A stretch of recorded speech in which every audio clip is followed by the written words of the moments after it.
বন্ধুরা, আজকে আমি কথা বলবো আমার অপারেশনের আগে আমি বেঙ্গালুরু কোথায় কোথায় ঘুরছি সেই দর্শনীয় জায়গাগুলো আপনাদের মধ্যে আজকে শেয়ার করব।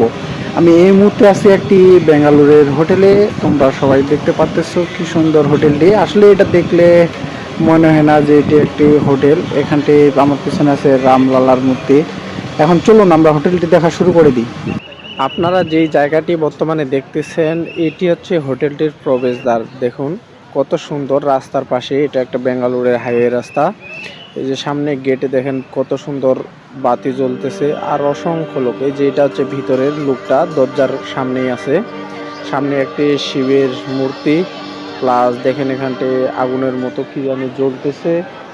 এখানটে এমন একটা বিষয়, এই যে দেখেন তারা এই যে গণেশের মূর্তিটা গাছের সামনে কিভাবে তারা তৈরি করে রেখেছে। আসলে জায়গাটি তারা এমনভাবে তৈরি করে রাখছে যে মানুষের মধ্যে দেখলেই যেন একটা আকর্ষণ সৃষ্টি হয়, সেরকমভাবেই তারা এই জায়গাটি তৈরি করে রেখেছে। আর জায়গাটির আরেকটি চমকপ্রদ বিষয় হলো এই শিব মূর্তিটি দেখেন কত সুন্দরভাবে জল পড়তেছে। আশেপাশে দেখেন পাথরের মধ্য দিয়ে আগুন, সেখানটি নন্দী বসে আছে। আসলে অসাধারণ একটি তারা এখানটি অপূর্ব দৃশ্য করে তুলেছে। আসলে জিনিসটি অনেক দেখার মতো। তো আমি আর বেশি কিছু না বলি, এখন আপনারা দেখেন যে আসলে আমরা কোন কোন জায়গাগুলো ঘুরতেছি এবং সেই জায়গাগুলো কি আপনারা নিজের চোখে দেখে নেন। আর সব থেকে বেশি আকর্ষণ করেছে এই যে ছোট ছোট গরুগুলো। এগুলো কিন্তু অনেক বয়স, দেখেন গরুগুলো কিন্তু বাড়তেছে না। তাদের দেখাশোনার জন্য তারা কর্মী রাখছে।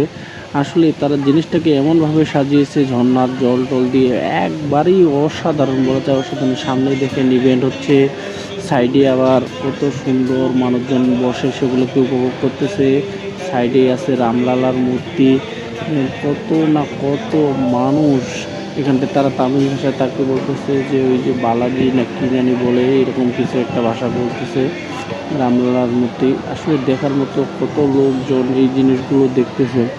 আপনারা যদি কোনোদিন যান এই জায়গাগুলোতে একবার ঘুরে আসবেন, অবশ্যই অবশ্যই আপনাদের মনগুলো অনেক আনন্দ এবং উৎসাহিত হবে। এবং আসলে এই জায়গাটি হচ্ছে একটি হোটেল। দেখে কি বোঝা মনে হচ্ছে যে এটি হোটেল। এখানটা তারা তামিল ভাষায় কত সুন্দর করে ব্যান্ড বাজনা, কত সুন্দর গান চলতেছে। এবং আপনি যদি চান একটি ভালো গান উপভোগ জনগণকে দিবেন, আপনিও যায় সেই জায়গায় গান করতে পারবেন, শুধু আপনার নামটা দিতে হবে। সাইডে দেখেন ভিতরে প্রত্যেক জায়গায় সিকিউরিটি গার্ড আছে। তারা নির্দিষ্ট সময়ে তারা তাদের সময় মতো কাজকর্ম, লোকজন দেখাশোনা, কোথায় কী করতেছে সবগুলো ঠিকভাবে নজরদারির মাধ্যমে পরিচালনা করে।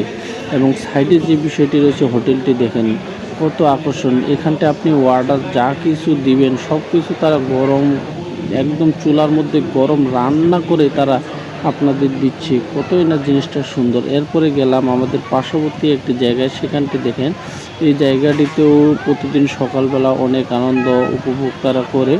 হঠাৎ করেই দেখলাম অনেক মহিলা মানুষ এবং মেয়ে মানুষ থালার মধ্যে নিয়ে আসতেছে। পরে জিজ্ঞাসা করলাম যে এখানটি কী হচ্ছে। তারা আমাকে তৎক্ষণাৎ উত্তর দিল, বলল যে এই জায়গাটি তারা প্রতিবারে নেয়, এবারও মানুষের জনকল্যাণের জন্য তারা একটা পূজার আয়োজন করছে, যেখানটি অসংখ্য লোক, হাজার হাজার লোক সেই অনুষ্ঠানের মধ্যে তারা অংশগ্রহণ করেছে। এই জায়গাটিতে তারা এই পূজাটি করবে। তো অনেক সুন্দর করে তারা সাজিয়েছে মরিচবাতি দিয়ে। দিনের বেলায় যতটা ফুটে না উঠে, রাত্রিবেলায় আরও অসাধারণ দেখায়। এরপর আমরা গেলাম আরেকটি জগন্নাথ মন্দিরে। এটি হচ্ছে একটি জগন্নাথ মন্দিরের এরিয়া। এই এরিয়ার ভিতর যে গাড়িগুলো আছে, এখানকার ম্যানেজার তারা থাকে এই জায়গাটিতে। এবং আশেপাশে যে জিনিসগুলো আছে দেখেন অনেক দেখার মতো। এখানটা অতিথি আসলেও থাকতে পারে। এবং তাদের মন্দিরের উপর যে কারুকাজগুলো করা হয়েছে সেগুলো ছিল একদম অসাধারণ। এটা হচ্ছে বেঙ্গালুরের নারায়ণী যে হাসপাতাল আছে, হেড অফিস কিরণ মজুমদারের কাছেই সেই জায়গাটিতে। সামনে ওই যে আপনারা দেখতে মুড়ানো জিনিসটি কাপড় দিয়ে, এটি হচ্ছে রথ, আমরা যেটা বাংলাদেশে বলি রথযাত্রা, সেই জিনিসটি। আর সব থেকে অসাধারণ হচ্ছে মন্দিরের উপর যে কারুকাজগুলো, এগুলো অসাধারণ। সাইডে যে বিল্ডিংটি রয়েছে দেখেন অনেক বড় একটি বিল্ডিং। এখানটা সর্বনিম্ন বিল্ডিংগুলো অনেক বড় বড় হয়, সর্বনিম্ন 6 তলার নিচে কোনো বিল্ডিং নেই। আশেপাশে দেখেন কতই না সুন্দর মন্দিরগুলোর কারুকাজ, আসলে একদমই অসাধারণ। আসলে বলে না, তারা আমাদের দিক দিয়ে অনেক এগিয়ে। কেন এগিয়ে এই জিনিসগুলো দেখলে বোঝা যায়। তাদের যে পরিষ্কার পরিচ্ছন্নতা, সেখানকার মানুষের যে ব্যবহার আচরণ সবার থেকে ভিন্ন। তো যাই হোক, অবশেষে আমি আবার আমাদের বাসার দিকে অপারেশন শেষে বাসার দিকে রওনা দিলাম। আমরা এখন এই যে বিমানবন্দরে চলে আসি, বিমানবন্দরে ঢুকছি আমরা। সামনে গিয়ে ধরবো বিমান। আর সাইডে যে আছে ঘরগুলো, আপনারা ঘড়ি টড়ি যা নেবেন, এবার দেশীয় মদের ব্র্যান্ড আছে। সামনে আমার বাবা হেঁটে হেঁটে যাচ্ছে, আমি সেই ফুটেজটি সুন্দরভাবে নিয়েছি। এবং আমরা সেখানটা যাই প্রায় রাত তখন 2টা বাজে। আমাদের 5টার দিকে ফ্লাইট ছিল, ভোর 5টায়। তো ভোর 5টায় যাওয়া আমাদের পক্ষে সম্ভব ছিল না, তাই আমরা একটু তাড়াতাড়ি বলা চলে গেছি। সেখানটায় যাই আমরা একটু রেস্ট নিছি। এটা হচ্ছে বিমানবন্দর, বেঙ্গালুরু বিমানবন্দর। এখান থেকে আমরা বাগডোগরার দিকে রওনা দেব। এই সিঁড়িটি নিচের দিকে যাচ্ছে, মানে বিমানবন্দরের যে এরিয়া, সেই এরিয়ার দিকে যাবে। এটা হচ্ছে লিফট। আসলে ইন্ডিয়া দেখলে মনে হয় আসলে জিনিসগুলো অসাধারণ।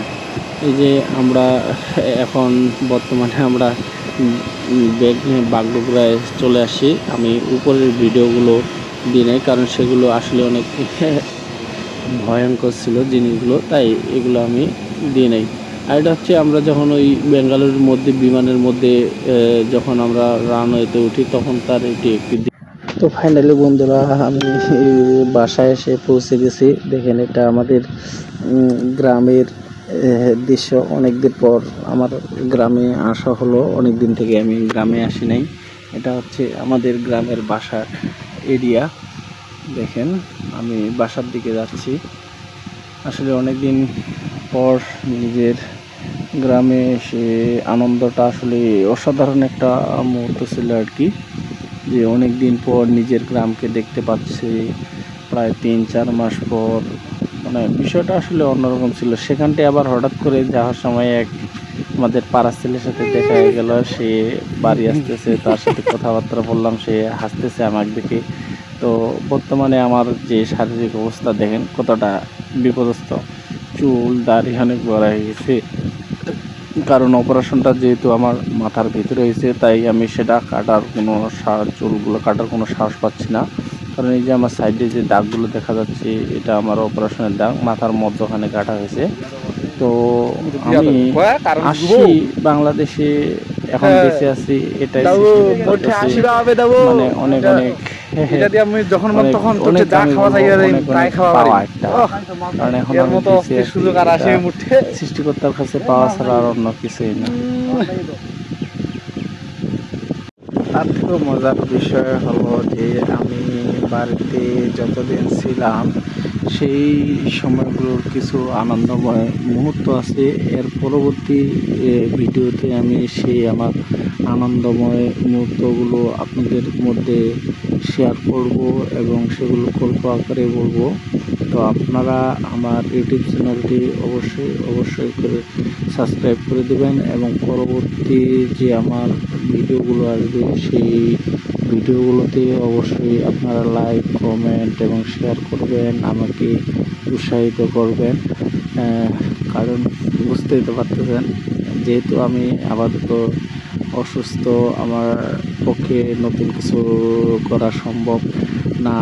তাই আমি বর্তমানে বাসায় যেটুকু সময় থাকবো, এটুকু আমার যে পুরাতন যে জিনিসগুলো আছে, সেগুলো নিয়ে আমাকে বাঁচতে হবে, চলতে হবে, গল্প করতে হবে এবং সেই জিনিসগুলো নিয়ে আমি সময় কাটাবো। এতে আমারও সময়গুলো সঠিক পথে যাবে এবং আপনারাও মনে করেন অনেক আনন্দ উপভোগ করবেন। তো সবাই ভালো থাকবেন, সুস্থ থাকবেন, এই বলে আমার ভিডিওটি আমি সম্পূর্ণ শেষ করতেছি। সবাইকে ধন্যবাদ, ভালো থাকবেন সবাই আপনারা।